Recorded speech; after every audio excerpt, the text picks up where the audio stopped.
Welcome to the Sober by Design podcast, where we explore the many pathways to recovery and a better life through conversations with a wide array of guests.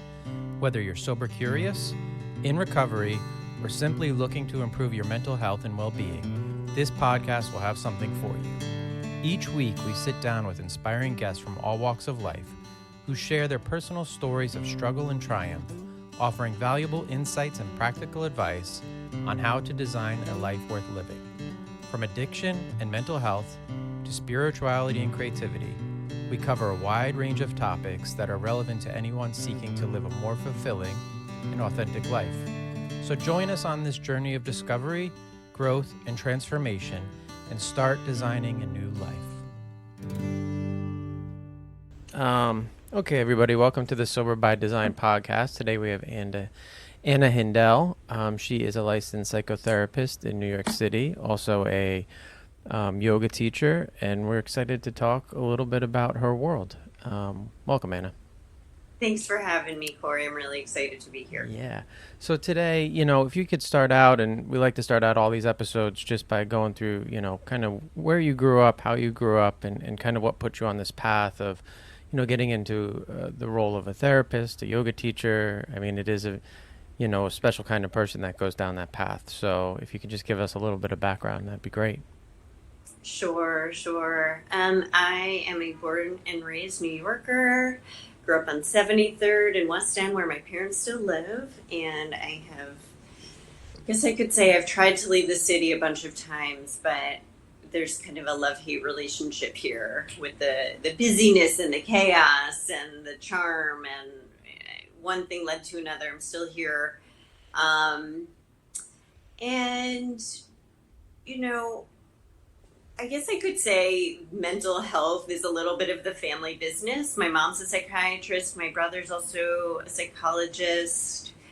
And for better or worse, it was how my family dealt with problems. And I was a squeaky wheel of a teenager and acting out and doing it in a really bad way. I was getting caught doing everything and cheating, stealing, sneaking out, this and that. And it was go to therapy.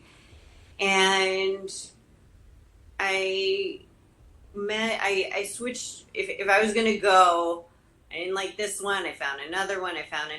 And I think that when I was about 21 after college, I landed with a Gestalt therapist, and she was a real role model for me. And I was really lost, and I've gone to school now for 21 years, and that really doesn't translate to living your life in the world and paying bills and getting an apartment. And so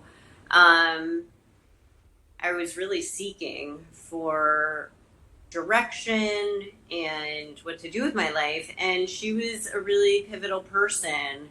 Now, I simultaneously was a gymnast growing up and always very athletic, and started doing some yoga during college. And what was so interesting to me about this practice was that it's just that. It's a practice. There's no practicing to do a routine that you get judged on, like gymnastics or figure skating or winning a team.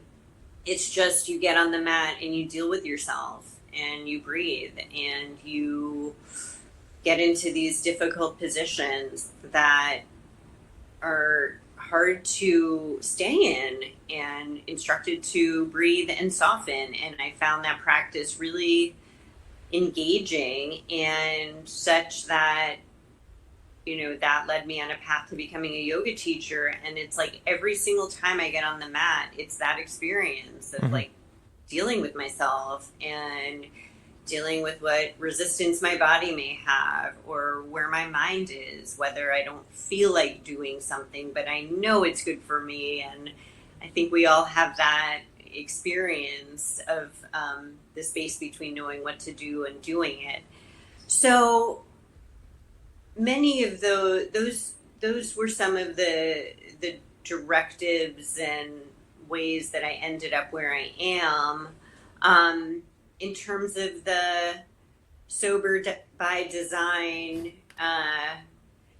part of my life, I can't say I'm in recovery from a substance, but as a gymnast growing up, it was very hard when my body started to change. And I started dabbling with some eating disorders, and I really work with a lot of people with eating disorders, spectrum stuff like binge eating disorder or some restriction but not diagnostic anorexia. And I really look at eating disorders like addiction and think of them as addiction, because it really is a way of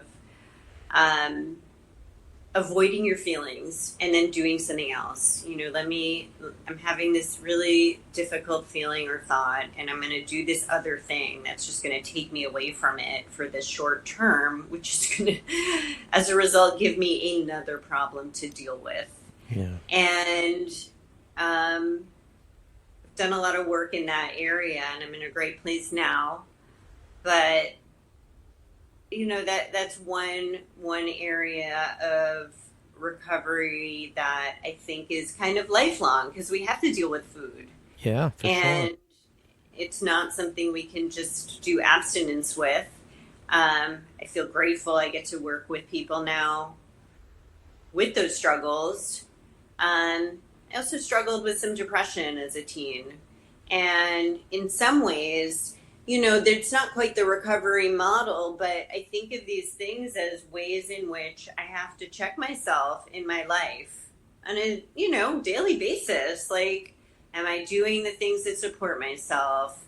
How am I feeling? What do I need to do to move in the right direction? And that's a constant way of living, of being in touch with my body and my mind. Yeah. So that really lends itself to, not only just teaching yoga and doing Gestalt therapy, but having this whole way in which I'm staying in touch with my body and trying to help other people get more in touch with their experience in their body so they live a more grounded and fuller life. Yeah. I we had somebody on, I had somebody on early on in, starting this podcast, and she's in recovery from food addiction, Nancy Adair, and we talked a lot about that, and, and she's also in recovery from alcohol, and, the alcohol, I think, was a much easier issue for her to solve. The food thing's been a lifelong challenge. Again, as you mentioned, it's something that you have to, we all have to eat. Right. And it's sort of one of those, I say that, like food and the love addiction, and, there's certain addictions that are really hard because they're things that you need, inherently as a person, where alcohol, you don't need it, right? Drugs, you don't need them. So, those ones that we kind of need become the real tricky ones, but you're using those things to modulate some feeling inside. Right, so, Exactly. You're using food or you're using love in a wrong way to modulate some feeling. That's when it becomes the issue. And, Nancy had a really good take on that. And if you wanted to go back and listen to that one, you might you might find it interesting. Couple of things. One, I love New York City. I went there a lot as a kid. My dad was a Bronx child. He grew up in the Bronx. My grandfather had an apartment in the Village and then up in Washington Heights. So I spent a lot of time in the city growing up and continued through college. And, it is a challenging place. I can imagine that kind of led to some of that teen, rebellion that you were feeling. Like, it seems like an easy place to be a rebellious teen. Is that true? Or It's interesting because I grew up here, and just like anywhere, you find all types. It's like, out of my friend group, I was the squeaky wheel, but then there's the people that never take the train, always take cabs. The rule breakers, and then the people that stay in the fine lines. So, it's really just like any other place. It's just absolutely not like any other place, but you find all types of people, I should say. Yeah, I guess it is the same thing, but right? The access, you're right. I mean, the access is right there. It's like, there was the movie Panic in Needle Park in the 70s. It's like, oh, I could walk one block and I'm in a little park area. And, or, hey, can you buy us beer? It's like the access is just so much greater here. And I guess that lends itself to being really hard for people in recovery because I do work with a lot of people with alcohol addiction, and everywhere you look in the city, I mean, people are drinking, there's bars, I know this is like culture in general, but particularly. Yeah, New York's hard. I mean, you go down any It's block, hard. there's a bodega, you can buy beer there, right? Yeah. There's multiple bars. It's Yeah. a I mean, lot. it was interesting because I actually went to a gala event last night for an organization I really care about, and I walked up to the bar and was just chatting with someone, and she said, "Oh, what are you drinking?" And I took a pause there because I didn't feel like drinking. I was just going to get a seltzer. Mhm. And I let her order first. And I thought about so many assumptions in that one statement. She didn't want anything from me. She didn't need me to drink. She probably didn't care if I Mhm. drink, but it was just even in that we're in this club together at the bar, even though I just knew you. And I could have had a very radical different story, Yeah. and that could have been a big trigger for me, you Sure. know. Yeah, listen, I get it all the time at work events. I was at a gala a couple weeks ago. They had the high-end bourbon bar, and all the people I was with were drinking, and every time they went up, "You sure you don't want anything? You sure you don't?"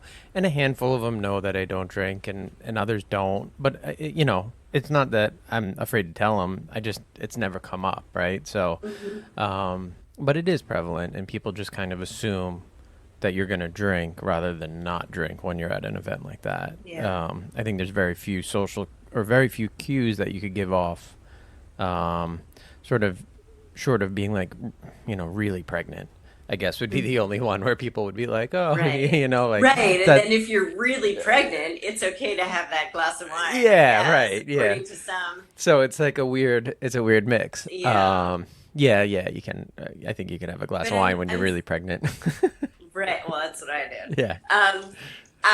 I'm so glad you brought up the love addiction though as well. Yeah. After I brought up the food, because I do have a couple people I'm thinking of that I work with who have that and go to the 12 steps, Yeah. and it's very interesting to watch one of these people date, because it's like, or internet date even, because you can be she can go on this date and just touch some excitement, Yeah. and then it's like that rush, that dopamine rush that she experiences, and calls it's like a drug like thing, and then to get carried away and not trust herself. And so that's a lot of our work of how to reground, how to feel your body, how to feel the excitement and the life that can kind of rush through your body, but to keep at least one foot on the ground, as to not get carried away.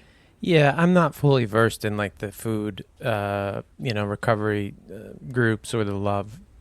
I know a little bit about the love and sex addiction part of them, but the rules are so different, right? For like a NA or an AA, it's very clear. It's don't use the substance. Right, But right. I think in the love and sex, you kind of set up individualized rules based on your habits, and then you can't break them, and it just is a very tricky thing. And I'm pretty sure food is the same way. It's like, Yeah.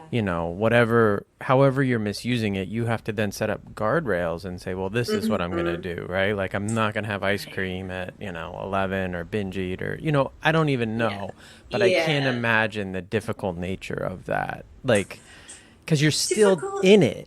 Like, it's like a weird thing, for me specifically, it would be Yeah. very challenging. It's difficult, but it's similar. Yeah. It's very similar. It's a lot of, all of the things that you need for sobriety. A lot of planning, a lot of backup planning for when the plan doesn't go well, and the backup plan doesn't go well, and you just and then doing the best you can, and a lot of compassion and forgiveness. Yeah. I'm imagining that a lot of those people do the tool, like, well, I'll offer it up to people I coach sometimes of like playing the tape forward, right? So it's like, if I take a drink now, here's what happens next, and then what happens next, and then what happens a week from now, and then, if you can just play that tape real quick and kind of see the future of, whatever you're going to do, it is a huge tool to use. And I'm guessing that that's a big kind of tool to use in that world. Yeah, what I like to do as well, one of the main things with people is to really zone in on that moment of before you want to use, before you did use, like what is your feeling? What is your experience? Can you get back in your body and notice, was that a craving, or was that anxiety, or a tightness in your chest? And what can we explore that with some curiosity without judgment, and just see what's happening, because it will probably happen again and again. Yeah. And it's probably something you want to avoid and not feel. Yeah, that's good. So you practice a specific type of therapy. You said Gestalt.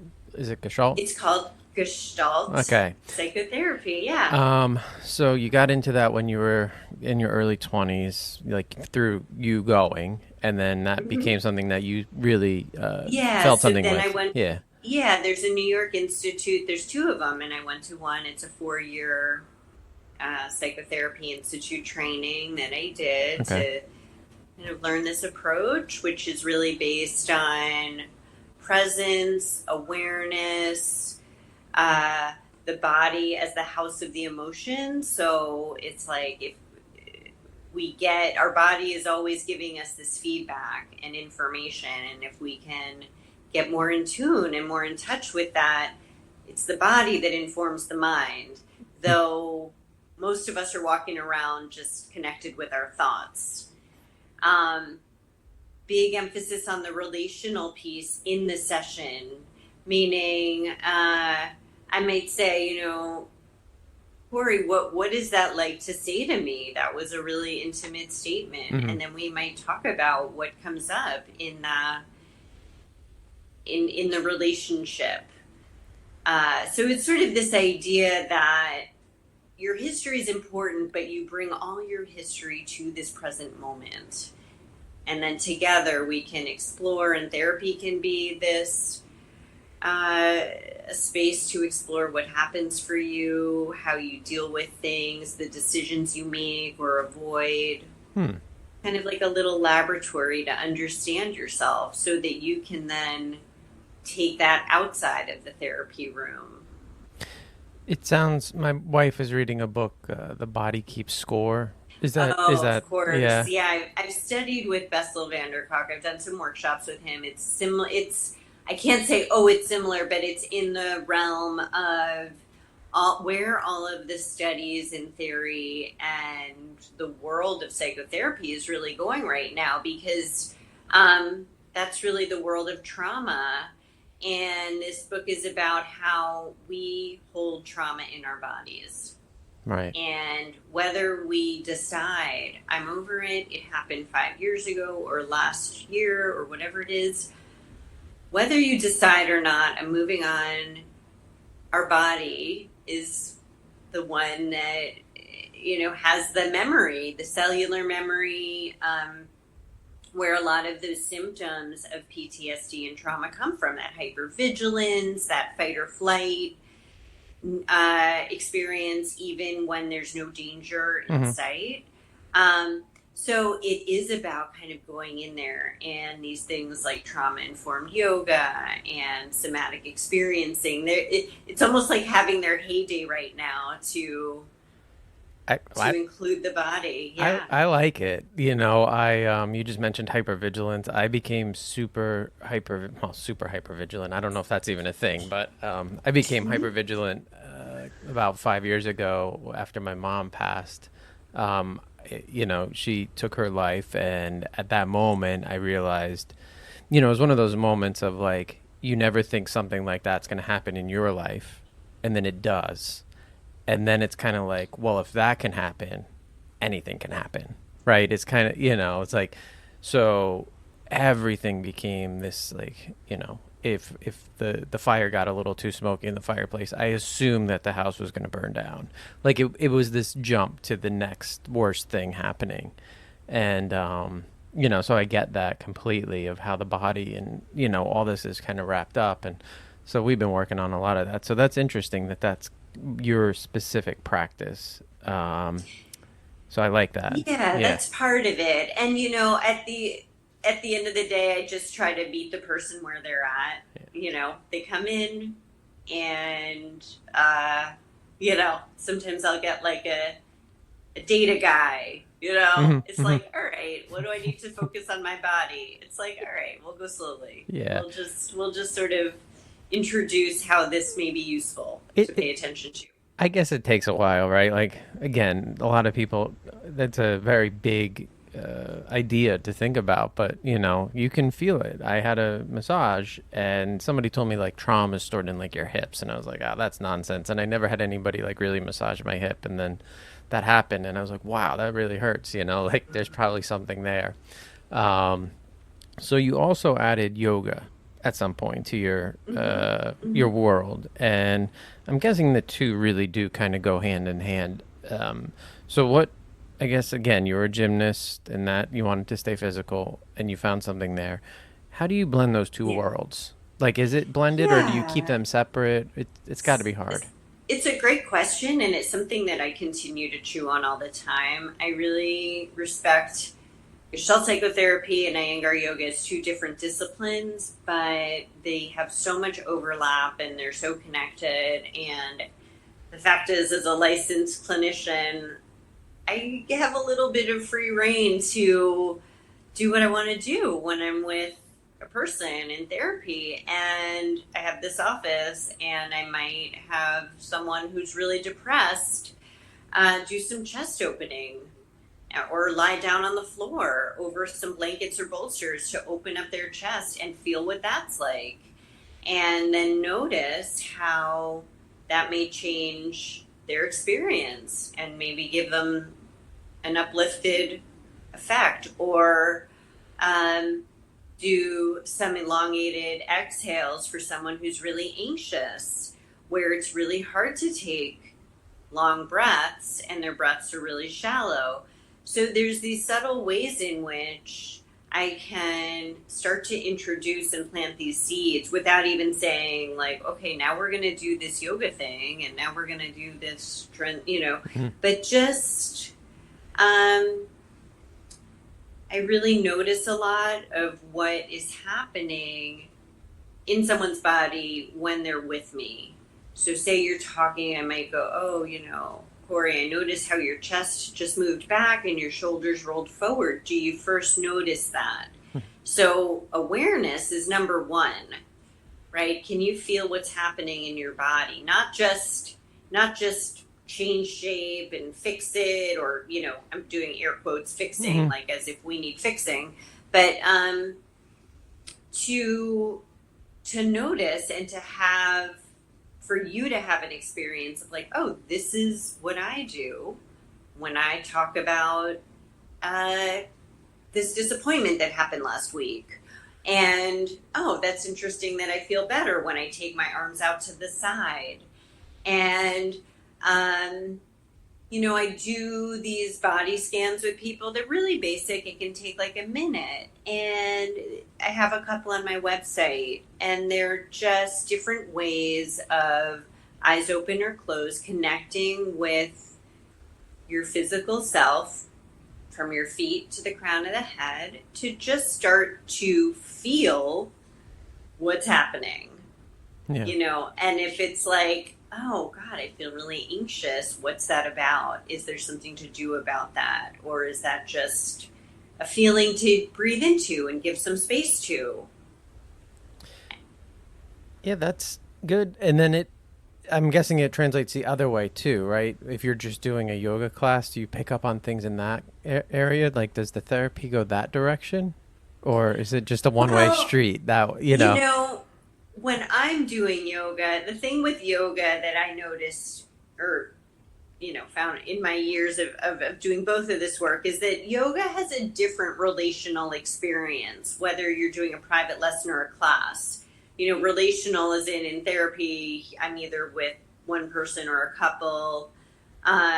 Yoga, you're there on your mat, either with yourself or you're following a teacher, and there's a relational piece there, but you're really dealing with yourself. Mm-hmm.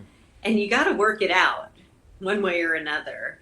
And if you can notice what you do, kind of like, okay, my calf is really tight. And if you spend the whole time going, I don't want to do this pose, I can't wait to do this, the teacher's really annoying that we're doing this, I'm angry at the teacher, that's one, it's just going to make it harder. Like, okay, and so can I breathe into this? Can I feel this? Can I stay with this? And, it's like, can I deal with myself? And can I then take this? And can I start to build the confidence that I can do more and challenge myself more, or go a little bit further, or stay a little bit longer, even though it doesn't feel so good. Yeah. Yeah, I understand that. Yeah, right. But that it's like a really safe place to play and explore. Yeah, yeah. Going to shift a little bit, obviously, and over the past couple of years, we've had some challenges, and our metro area really got kind of turned upside down during COVID. And I know like the whole world did. And a lot of people their mental health kind of crumbled. And I think overall the trends would tell us that, I think it was like 2007, with the rise of cell phones, like mental health has really kind of gotten progressively worse, and then maybe COVID was like just some more accelerant on that.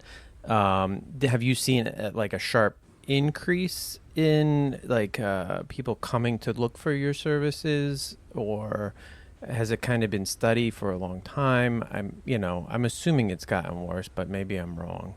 I think so. I think there's COVID. There's particularly COVID in New York. I think that there's been a sharp increase in people seeking mental health services, and the conversation around mental health and the importance of it. Mm-hmm. And children too. I think kids of all ages have suffered through COVID, whether that's I'm 5 and I had to do kindergarten remotely, to I spent my junior year of high school online. Mm-hmm. I think, teenagers and, every variation, whether you're a single person living alone during COVID, that was very haunting for many. Whether you're a couple, that could be very painful for some people because the fighting got out of control.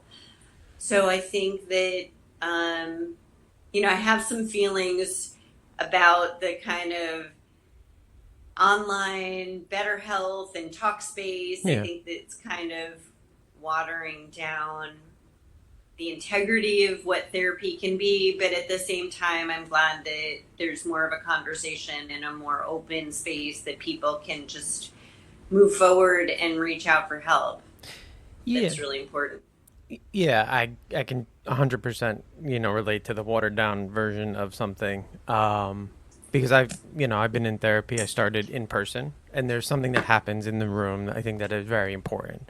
I don't think it would have worked for me at the start if I had just started online. Like, there would be something missing, right? It's an intimate relationship between myself and my therapist. And, luckily, though, I had developed some, a good relationship with my therapist. So going right into COVID, we just kind of kept going without a problem, right? Like it wasn't a big deal for me at that point. I can't imagine going into that relationship though, in this kind of virtual world. And then, the kid thing I think is pretty spot on. I see a lot of kids struggling I have a 11-year-old and a 17-year-old. Both, I think, had challenges through COVID, and I think their challenges are exacerbated even more so by social media, constant access to information, constant communication. I don't want you to say like, hey, I think it's bad or good, but what are your general feelings around that? Because I think it obviously has benefits, but for me, I see more detriment than anything. Mm, it's really hard. I'm with you. I have a 5 and a 10-year-old. I have two boys, and at this point in my life, I'm just hand to face. They're in front of the screen, their videos way too much, and I think that this is also the result of COVID. It Mhm. was like the screen is the best babysitter, and what we need, what us parents needed for a moment to breathe.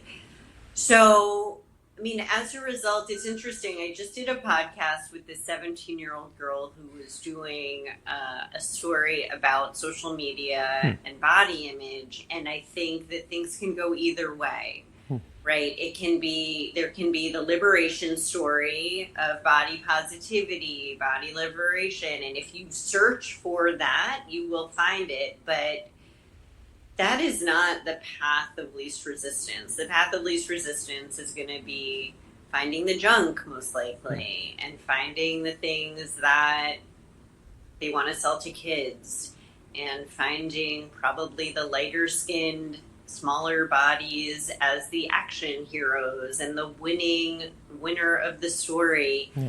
And I think it can be dangerous in that there's a lot of subtle messages without paying attention that start to become more of like the norm, the given. And then I also just see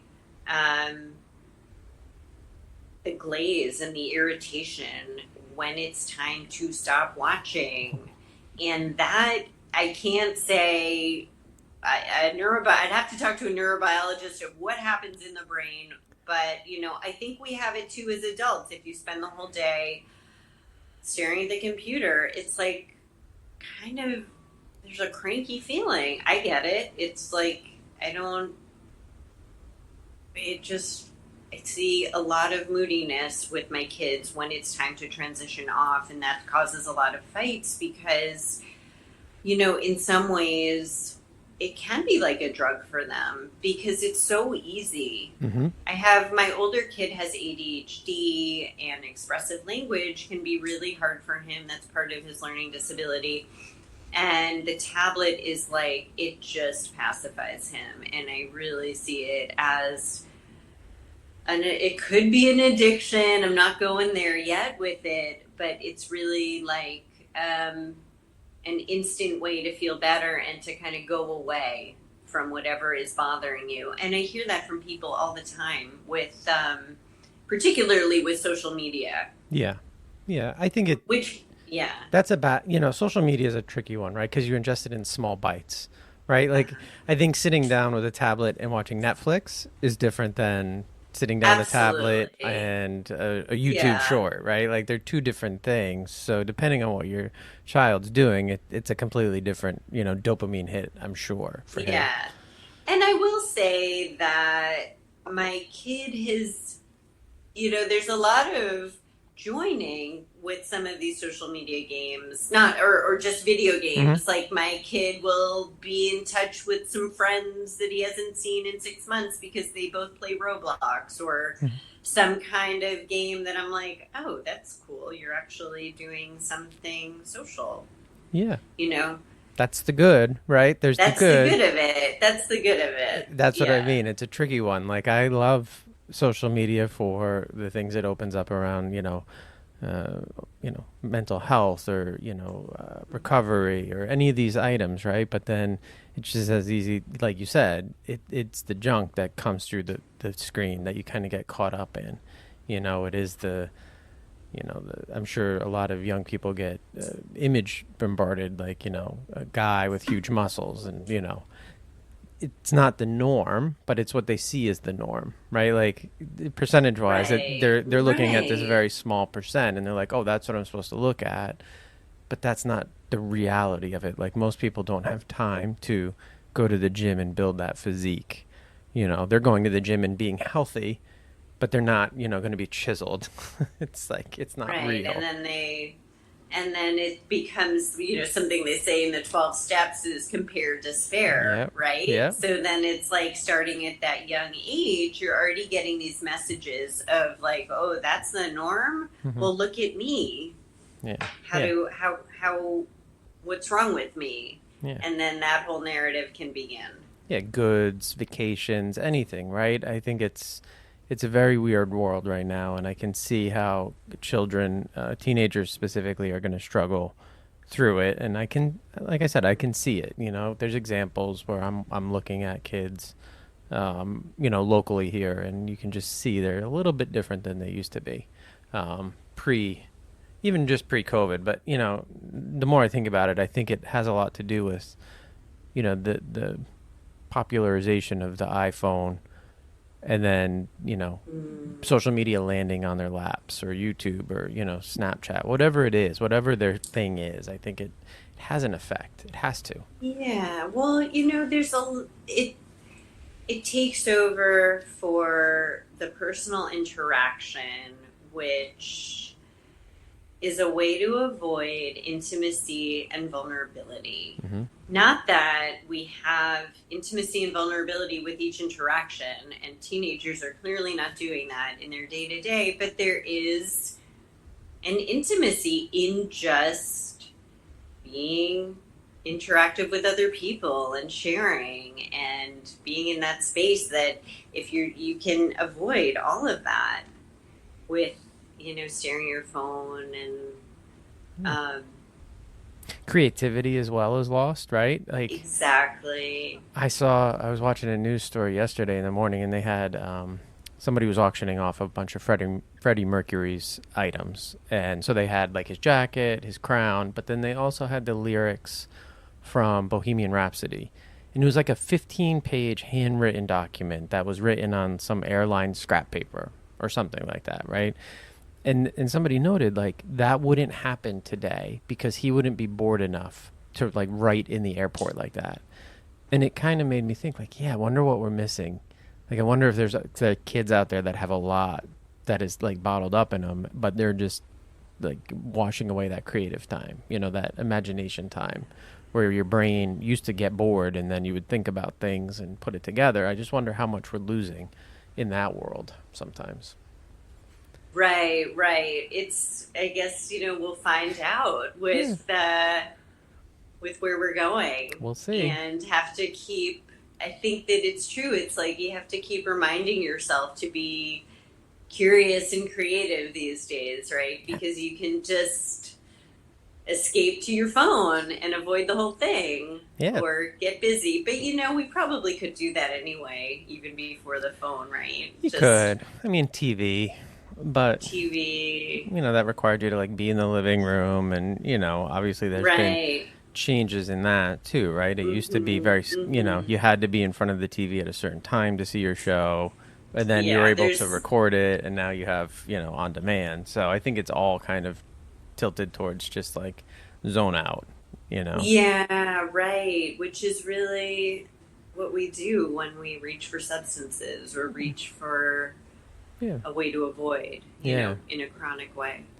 Yeah. So, I know that we have a little tight schedule today, but I wanted to just also, because I like to get some information on people kind of thinking about, and this is an awful transition because it's like, hey, what do you do to zone out? But I really like media. I like music, books, film. Are there any things that you are listening to, reading, watching right now that you feel are worth sharing? Yeah. Okay. Well, I just finished watching Poker Face through Netflix, which was great. Natasha Lyonne, she has this really great ability to see when people are bullshitting. And then she'll like blurt it out, and then she each episode she's sort of in the middle of a murder scene or in between people, gets all mixed up. So there's that.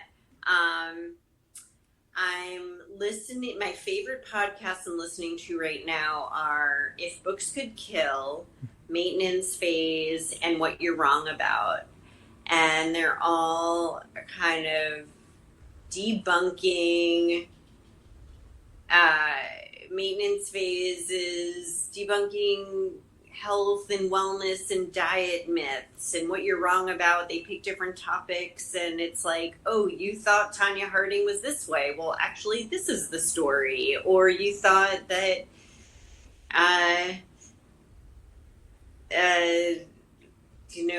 the crash in the Andes, they had an episode about the Peruvian rugby team that the movie Alive was based on. And so, things that are really fun to learn.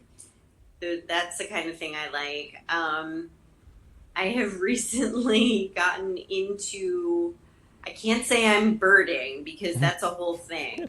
I have downloaded the Merlin Bird app, which allows me to locate birds through their sounds. And I am finding that whether I'm sitting in a park or walking by parks in New York, like Madison Square Park is like 4 square, not even like 2 square blocks. Yeah. So it's all relative. But like when I hear birds, I take out this app, and what's so cool is like I may hear sirens as well. I may hear a fire truck and people screaming, but then I hear these birds now. And it's kind of an interesting sense organ to open up, to hear more and hear more of the pleasing things. There's a lot of birds in New York. There's a lot of birds. Yeah, you don't think about it, but there's like falcons, all sorts of birds, right? It's crazy. Yeah, and you plant a tree and birds come. Yeah. So that's great. Yeah. That's great. I love that. I love Poker Face. So, right now, what am I listening to and watching? I started a show, and it's definitely not for everybody, but it's good, and it's quick. It's The Sinner.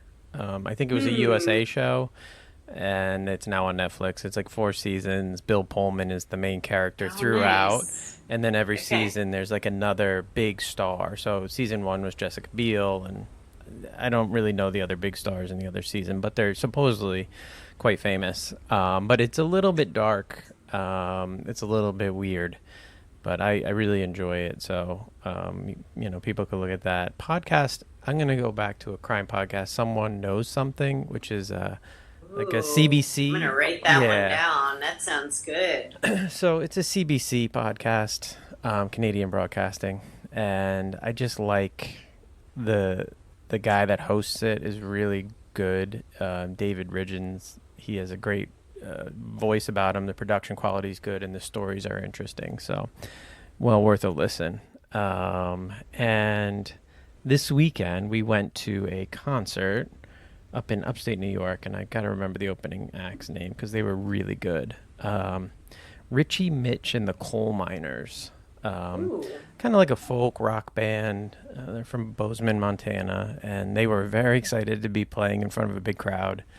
They're obviously just coming up, and they were great.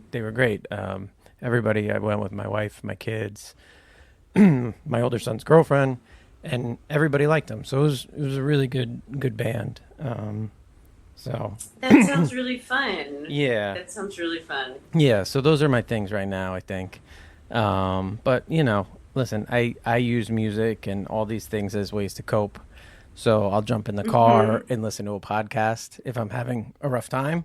Like that's one of my tools. Like, okay, I'm going to take a drive, listen to a podcast, and that gives me some, alone time, and it's a tool that I use. So hopefully somebody listens to these podcasts at some point, but I'm going to listen to Maintenance Phase because I think it is so fun. Yeah. It's like, and I find that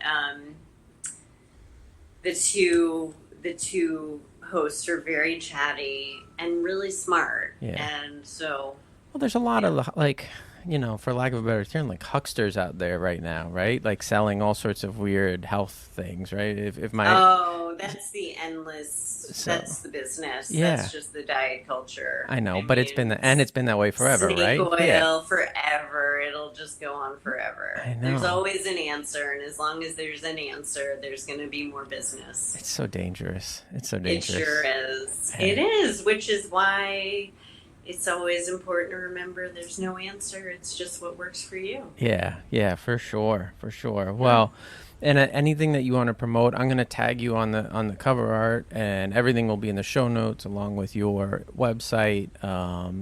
If there's anything that you want to just throw out there right now, um, go for Well, it. I mean, if anyone's listening, you have any questions for me or thoughts, I would love to hear from you. My website's www.annahindell.com, and it's in the show notes. And yeah, love Awesome. to have a Great. conversation.